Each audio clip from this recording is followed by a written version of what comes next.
बिस्मिल्लाहिर्रहमानिर्रहीम। अस्सलाम वालेकुम नादरीन, आप यूट्यूब चैनल देख रहे हैं। मैं इमरान खान हूँ। नादरीन, गुज़िश्ता 4 साढ़े 4 साल में अगर आप एस्टेब्लिशमेंट की सबसे बड़ी गलती निकालें तो वो मिस कैलकुलेशन है। यानी जहाँ पे भी इन्होंने कैलकुलेशन की वो गलत हो गई। एस्टेब्लिशमेंट की पहली कैलकुलेशन थी इमरान खान को निकालेंगे और मसला ही कोई नहीं होगा, लोग हमारे साथ खड़े हो जाएंगे। लेकिन रजीम चेंज ऑपरेशन के बाद, बल्कि उससे पहले ही जब वो मुकम्मल नहीं हुआ था, तो लोग इमरान खान के साथ खड़े हो गए, तो मिस कैलकुलेट हो गया। बाद में इन्होंने कहा थोड़े दिनों में लोग भूल जाएंगे, तो लोग भूले नहीं, बल्कि लोगों ने एहतजाज शुरू कर दिया। फिर इनकी एक कैलकुलेशन थी कि इमरान खान साहब जो हैं थोड़े अरसे के बाद चुप करके बैठ जाएंगे और अगले इलेक्शन का इंतज़ार करेंगे। इमरान खान ने वो भी नहीं किया, वो भी मिस कैलकुलेट हो गया।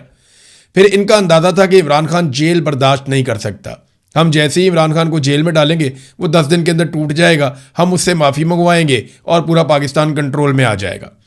फिर मिस कैलकुलेट हो गया इमरान खान।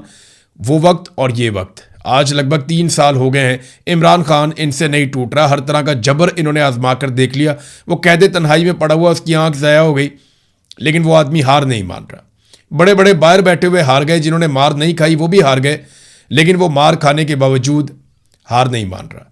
फिर इन्हें लगा कि ये इलेक्शन चोरी कर लेंगे तो निज़ाम ठीक हो जाएगा। यानी पहले इनको लगा कि इंतखाबी निशान छीनेंगे, प्री पोल रिगिंग करेंगे, लोग मायूस हो जाएंगे, लोग पीटीआई को वोट नहीं डालेंगे। मगर इसके बरक्स लोगों ने निकलकर पाकिस्तान तहरीके इंसाफ को इतना वोट डाला कि रिकॉर्ड तोड़ दिए, और बाद में इन्हें जाली फार्म 47 जारी करने पड़ गए। तो एक और कैलकुलेशन पाकिस्तान की मिलिट्री एस्टेब्लिशमेंट की गलत हो गई। फिर उन्हें लगा कि हम अपनी जाली हुकूमत बना लेंगे तो लोग मान जाएंगे, तो लोग आज तक नहीं माने। फिर इनकी कैलकुलेशन थी हम मईशत को ठीक कर लेंगे, वो भी ठीक नहीं हुई। फिर इनकी कैलकुलेशन थी कि आहिस्ता आहिस्ता लोग सब कुछ भूल जाएंगे, इमरान खान लोगों के दिमागों से मिट जाएगा, फिर वो कैलकुलेशन भी गलत हो गई। अब कश्मीर में भी ये इसी किस्म की गलत कैलकुलेशन कर रहे हैं। पाकिस्तान की एस्टेब्लिशमेंट की लगातार गलत कैलकुलेशन की वजह से मार खा रहा है। देखें, जब आप बंदूक आपके हाथ में होती है ना, तो आप कैलकुलेट ठीक तरीके से नहीं कर सकते, क्योंकि आपके हाथ में एक हथियार है ना, तो एक फैक्टर वो भी होता है आपके दिमाग में कि ये ऐसे नहीं होगा तो मैं हथियार से कर लूंगा, तो आप सही अंदाजा नहीं लगा सकते। तो वो कैलकुलेशन लगातार गलत हो रही है। दर्जनों मरतबा पाकिस्तान की एस्टेब्लिशमेंट की कैलकुलेशन गलत होने का नतीजा आज ये है कि पाकिस्तान का कोई खित्ता भी, कोई एक इलाका भी पाकिस्तान का ठीक तरीके से काम नहीं कर रहा। पंजाब के अंदर वज़ीर आला ही गायब है, बीमारी का मामला भी है, और अल्लाह ताला सबको सेहत अता फरमाए। और वहाँ पे वो समझ ही नहीं आ रही है, एक अजीब कन्फ्यूजन है। खैबर पख्तूनख्वा में एक हुकूमत है, वो अपने सर्वाइवल की लड़ाई लड़ रहे हैं। यानी वहाँ पे किसी की तवज्जो ही नहीं है कि असल मसाइल क्या हैं। हुकूमत अपने आप को बचा रही है, एस्टेब्लिशमेंट अपने आप को बचा रही है, और सारे एक दूसरे की टांगें खींच रहे हैं। और हर कैलकुलेशन गलत होने का पाकिस्तान को नुकसान ये हुआ कि दहशतगर्दी बढ़ गई, मईशत तबाह हो गई, पाकिस्तान की सरमायाकारी पाकिस्तान में आना बंद हो गई, हर तरफ पाकिस्तान में मायूसी फैल गई। पाकिस्तानी जितने ज़हीन लोग हैं, बेहतर लोग हैं, वो पाकिस्तान छोड़ कर बाहर जा रहे हैं। लोग अपना सरमाया पाकिस्तान से निकाल कर दूसरे ममालिक में मुंतकिल कर रहे हैं। और पाकिस्तान ने इन्हीं गलत कैलकुलेशन का खुमियाजा ऐसे भुगता कि पाकिस्तान ने रिकॉर्ड कर्जे हासिल कर लिए। यानी जब से पाकिस्तान बना तब से लेके अब तक इतने कर्जे नहीं लिए जितने कर्जे इन्होंने ले लिए, बल्कि उससे भी ज्यादा कर्जे इन्होंने 4 साल में ले लिए। और पाकिस्तान में ना कोई डैम बना, ना कोई हमने इलाका फतह किया, ना कोई हमने बहुत बड़े झंडे गाड़े दुनिया में। Miss calculation. और ऐसी ही मिस कैलकुलेशन इस वक्त पाकिस्तान की एस्टेब्लिशमेंट ने आजाद कश्मीर में कर दी। ऑफिसर्स की दफातर में बैठी हुई रिपोर्ट्स, उनकी बुनियाद के ऊपर उन्होंने फैसला किया कि ये जॉइंट अवामी एक्शन कमेटी को हम ताकत से कुचल देंगे, इसको कलअदम कर देंगे, इसके लोगों को गिरफ्तार कर देंगे, चंद लोगों को मारा जाएगा, लोग डर जाएंगे। लेकिन इस वक्त तक जब मैं आपसे बात कर रहा हूं, मिस कैलकुलेशन का जो नतीजा है वो रावला कोर्ट की सराउंडिंग में आपको दिखाई दे रहा है। ये सिर्फ एक एहतजाज के मनाजिर है जो लाइव कवरेज के साथ आ रहा है, और ये एक काफिला है, इसके अंदर हजारों लोग मौजूद हैं। जब रात के वक्त उन्होंने कहा जी अपने मोबाइल फोन की लाइटें ऑन करें, तो हर तरफ से ऐसा लग रहा था कि एक सैलाब है अवाम का, हजारों लोग हैं। और दूसरी तरफ इस तरह के 3 काफिले और मौजूद हैं रावला कोर्ट के इर्द गिर्द। तो रावला कोर्ट को तो घेरा हुआ है जॉइंट अवामी एक्शन कमेटी के लोगों ने, और कश्मीर की अवाम उनका साथ दे रही है। एक चीज और सबको याद रखनी पड़ेगी कि जॉइंट अवामी एक्शन कमेटी अभी तक कोई सियासी जमात नहीं है जो इलेक्शन लड़ने के लिए चली जाए। इस कमेटी में Pakistan Peoples Party, PMLN, PTI, मजहबी सियासी जमातें, सारे लोग इस कमेटी को सपोर्ट करते हैं, और वो बतौर कश्मीरी इसके अंदर हिस्सा लेते हैं। जब ये सियासत में आएगी तब आएगी, और पता नहीं आएगी या नहीं आएगी, लेकिन फिलहाल इनका तोती बोलता है वहां पे।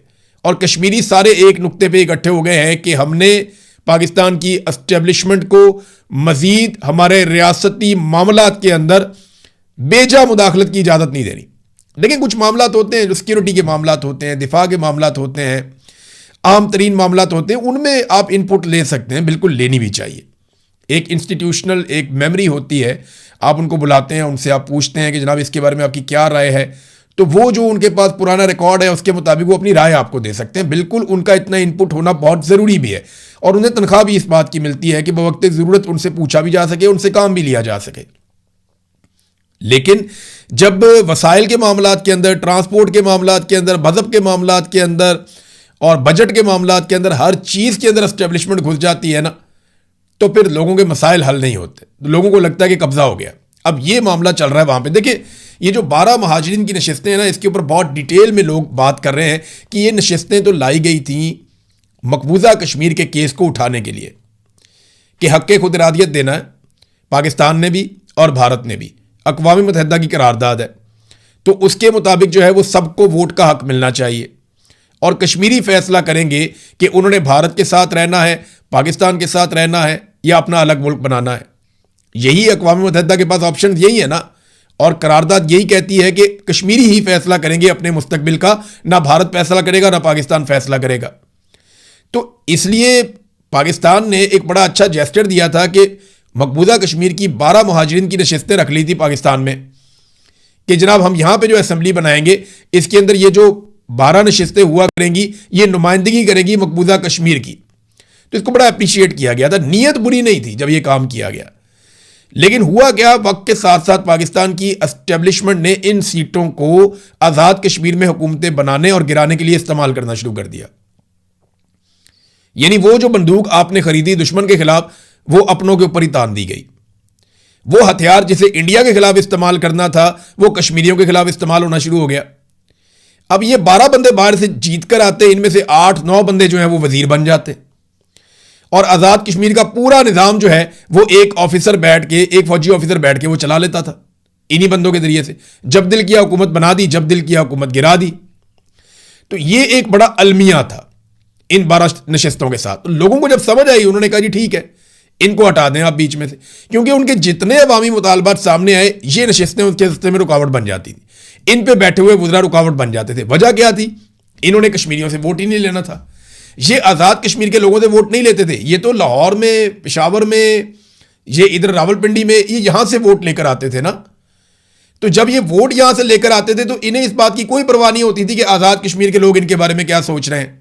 तो जो इन्हें हुक्म दिया जाता था ये अपनी वजारत के अंदर वही फैसला कर देते थे, वही नोटिफिकेशन जारी कर देते थे। तो आज़ाद कश्मीर के लोग सर पकड़ के बैठ जाते थे कि भाई इनको कैसे काबू करें। तो उन्होंने तंग आकर कहा जनाब ये सीटें ही खत्म कर दें आप, हमें नहीं चाहिए। अब इसका एक हल था बड़ा अच्छा, वो ये कि आप इन सीटों को बिल्कुल रखें, सिंबॉलिकली रखें कि जनाब ये सीटें मौजूद रहेंगी, ये असेंबली में आकर बैठेंगे भी, लेकिन हुकूमत बनाने में और हुकूमत गिराने में इनका कभी कोई किरदार नहीं होगा। हाँ, बैनुल-अक़वामी सतह पे जो जम्मू कश्मीर का मुकदमा है या मकबूजा कश्मीर के मामलात हैं उनमें इनको आगे आगे रखा जाए, इसके ऊपर इंटेलेक्चुअल किस्म के लोग लाए जाएं जो बैनुल-अक़वामी फोरम्स के ऊपर जाके कश्मीर के मसले को उठाएं। तो ये बड़ा अच्छा जेस्चर हो जाता कि आपका मकसद भी हल हो जाता और कश्मीरियों को उनका हक भी मिल जाता। लेकिन कश्मीरी अब इस हक के लिए जब खड़े हुए तो एस्टेब्लिशमेंट को लगा कि उनकी बालादस्ती चैलेंज हो गई है। और फिर उसके बाद रावलाकोट में जो कुछ हुआ वो आपने देखा। कोई ये अंदाजा नहीं कर रहा था कि इतनी बड़ी तादाद में लोग इकट्ठे होंगे। अब लोग बहुत बड़ी तादाद में मौजूद हैं, हर काफिले के साथ हजारों लोग हैं। सरकारी रिपोर्ट के मुताबिक इनकी तादाद 25,000 से ज्यादा बताई जा रही है। सरकारी रिपोर्ट जो है ना वो तादाद कम करके बताती है हमेशा, ये हम सब जानते हैं। तो अगर सरकारी रिपोर्ट 25,000 बता रही है तो फिर आप अंदाजा लगा लें कि असल में ये तादाद कितनी बड़ी होगी। कश्मीरी बड़ी तादाद में निकले हैं, ये बात तो साबित हो गई है। और कश्मीरी अब पीछे हटने के लिए तैयार भी नहीं, क्योंकि बड़ा चार्ज माहौल है। मैंने कुछ तकारीर सुनी है, बातचीत सुनी है, कुछ चीज़ों पे मुझे एतराज़ भी है। यानी देखें, नफरत जब फैलाई जाती है ना तो वो बहुत तेज़ी से फैलती है, इसकी ये खसूसियत होती है। और पाकिस्तान की एस्टेब्लिशमेंट ने अपने टाउटों के जरिए गुज़िश्ता चंद दिनों में जो नफरत फैलाई है वो अब कश्मीर में दिखाई दे रही है, जैसे बलूचिस्तान में नफरत फैलाई गई थी। देखिए, ये बड़ा आसान होता है किसी को गद्दार कह देना, लेकिन इसकी कीमत आपको नस्लों तक चुकानी पड़ती है। आप तो ढीले मुंह के साथ बैठ के कह देते हैं कि ये गद्दार है, ये इंडिया का एजेंट है, ये रा का एजेंट है, ये जनाब पाकिस्तान का दुश्मन है, बड़े आराम से आप कह देते हैं।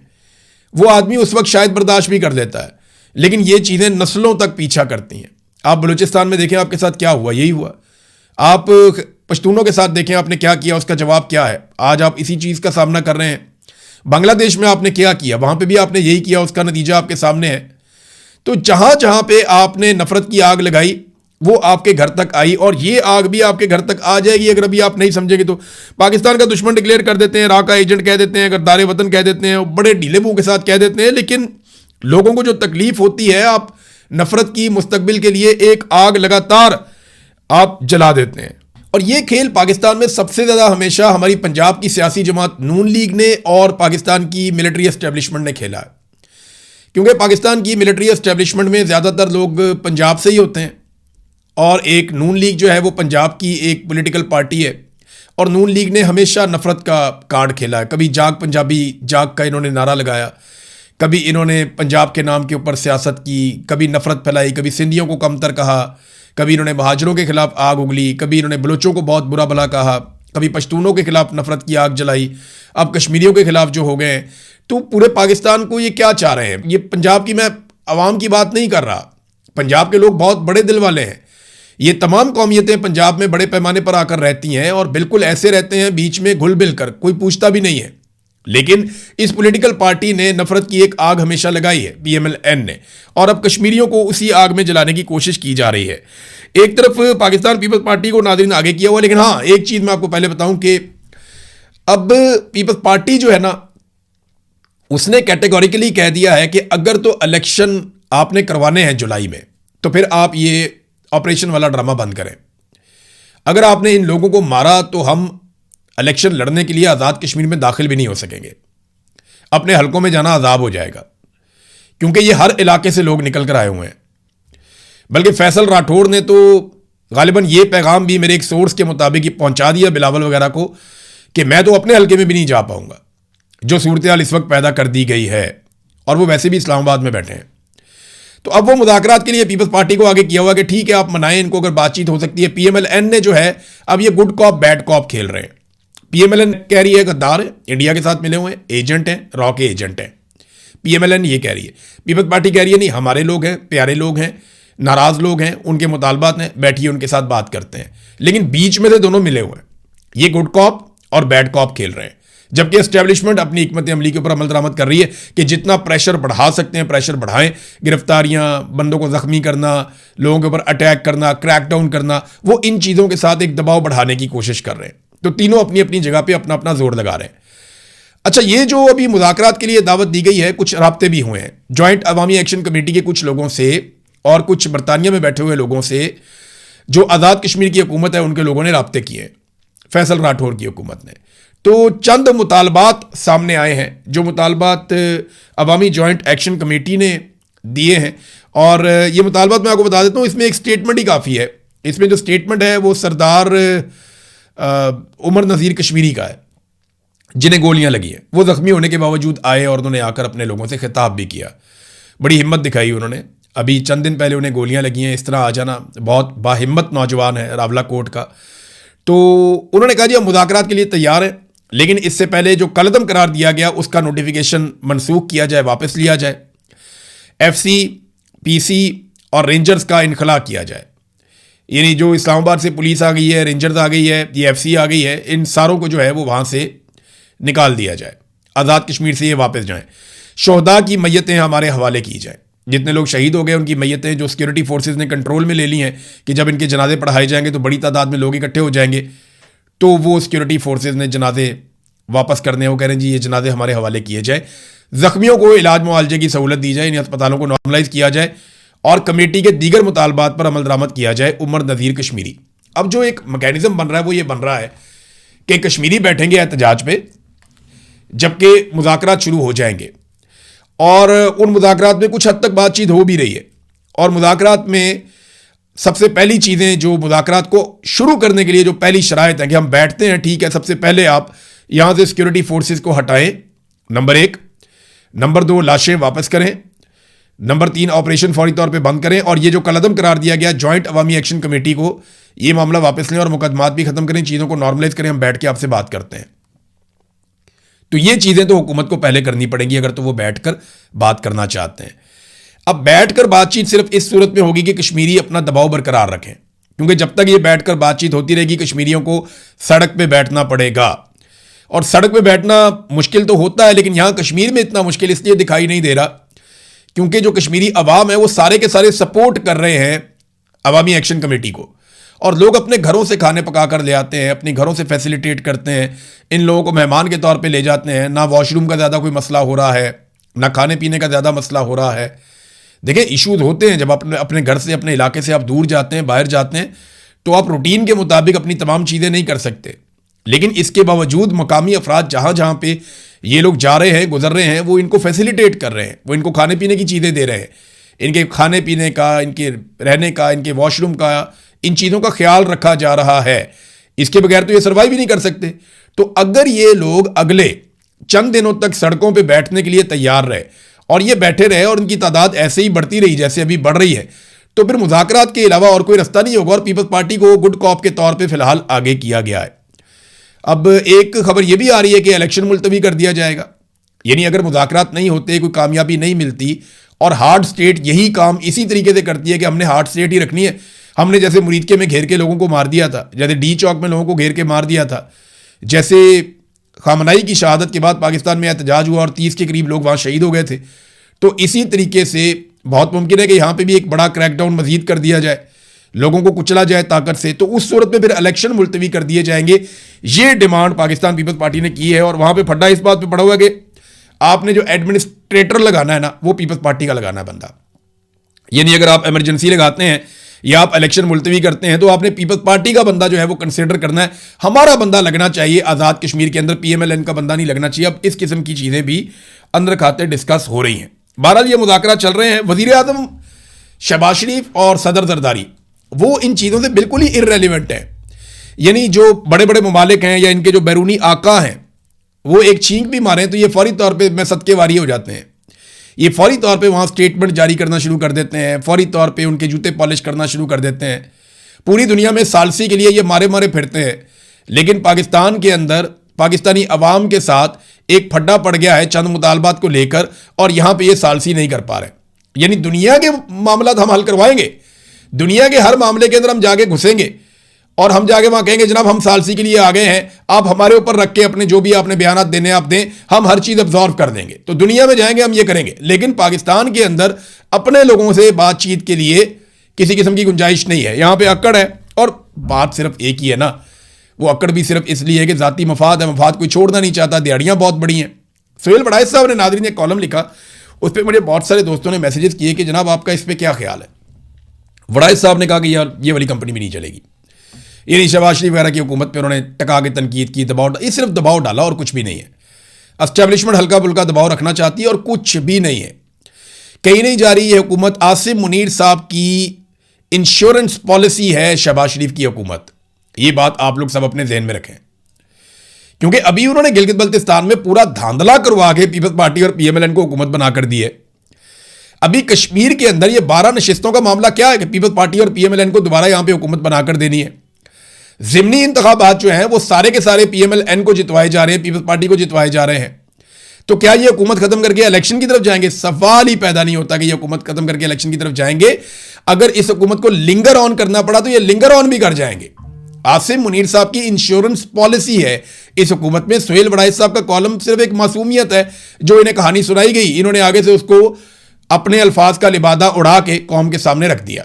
कहीं नहीं जा रही है हुकूमत, ये एक दूसरे की इंश्योरेंस पॉलिसी है, इन्होंने एक दूसरे के साथ ही चलना है। आसिम मुनीर साहब ने इन सारों को बचाना है और इन सारों ने आसिम मुनीर साहब को बचाना है और इन्होंने मिलकर इमरान खान साहब को जेल के अंदर बंद रखना है और इनके पास रास्ता ही कोई नहीं है। नाज़रीन, FC के एहलकारों के ऊपर पेशावर में अटैक हुआ और एक इंतहाई अफसोसनाक वाक़या हुआ जिसमें 6 FC के एहलकार पेशावर में एक चेक पॉइंट के ऊपर शहीद कर दिए गए और 8 FC के एहलकार जो है वो यरगमाल बनाकर दहशतगर्द अपने साथ ले गए। अब उनको छुड़वाने के लिए अभी तक कोई कार्रवाई नहीं हुई। यानी लगभग 24 घंटे होने वाले हैं जब आप ये वीडियो सुन रहे हैं, मैं रिकॉर्ड कर रहा हूं। FC के एहलकारों को छुड़ाने के लिए, बल्कि इससे ज़्यादा टाइम हो गया, उनको छुड़ाने के लिए अभी तक कोई कार्रवाई नहीं हुई। वो कहाँ हैं? पाकिस्तान में। उन्होंने कहाँ से अगवा किया? पेशावर से किया। क्या वो अफगानिस्तान जा सकते हैं? नहीं, वो तो सारा बॉर्डर सील है, वो तो बंद है। और इतने लोगों को यरगमाल बना के अफगानिस्तान कैसे ले जाया जा सकता है? तो ये बड़ा सवाल पैदा होता है कि पाकिस्तान की सरजमीन के अंदर पाकिस्तान की अपनी सिक्योरिटी फोर्सेस बेयारो मददगार छोड़ दी जाती हैं। इससे पहले भी इस तरह के वाकयात हुए तो अपने लोगों को ऐसा लगा कि डिसोन कर दिया गया। जो फौजी बेचारे छुट्टी पे जा रहे होते हैं या एफसी वाले छुट्टी पे जा रहे होते हैं, जब वो शहीद हो जाते हैं किसी ट्रेन के दहशतगर्दी के वाकये में या किसी बस के दहशतगर्दी के वाकये में, तो बाद में उसको ओन नहीं किया जाता, ये कहा ही नहीं जाता कि ये सिक्योरिटी फोर्सेस के लोग थे। तो ये बहुत अनफॉर्चुनेट है। अपने लोगों को ओन करना चाहिए। एक दूसरे की टांगे खींचने में ये लगे हुए हैं, अपने अपने इक़्तिदार को बचाने में लगे हुए हैं। और खैबर पख्तूनख्वा जल रहा है, बलूचिस्तान जल रहा है, वहां का वज़ीर आला इनके साथ मिलकर एस्टेब्लिशमेंट के साथ कार्रवाई डाल रहा है और पूरा सूबा जल रहा है। और यहाँ का वज़ीर आला जो है वो इनके साथ एक अलग टसल में लगा हुआ है, कभी एक दूसरे की टांग खींचते हैं, कभी अपनी अपनी हुकूमत बचाते हैं। और एजेंसियां इस काम पे लगी हुई हैं कि इमरान खान को जेल में कितना अरसा मजीद रखा जा सकता है और उसकी पार्टी के टुकड़े बकड़े कैसे किए जा सकते हैं। यानी एस्टेब्लिशमेंट ने ना इस मरतबा एक पॉलिटिकल पार्टी का, वैसे तो हमेशा से ही पॉलिटिकल पार्टी का रोल प्ले किया है, और एक ऐसी पॉलिटिकल पार्टी जिसमें इक़्तिदार की बहुत भूख है, बहुत ख्वाहिश है, और वो इक़्तिदार से बाहर अपने आप को नहीं रख सकते। वो अपनी कठपुतलियों के जरिए से हमेशा इक़्तिदार में रहते हैं और मुनाफा कमाते हैं। तो आज भी वो यही कर रहे हैं। अब तक के लिए इतने, अपना ख्याल रखिएगा, अपने चैनल का भी। अल्लाह हाफ़िज़।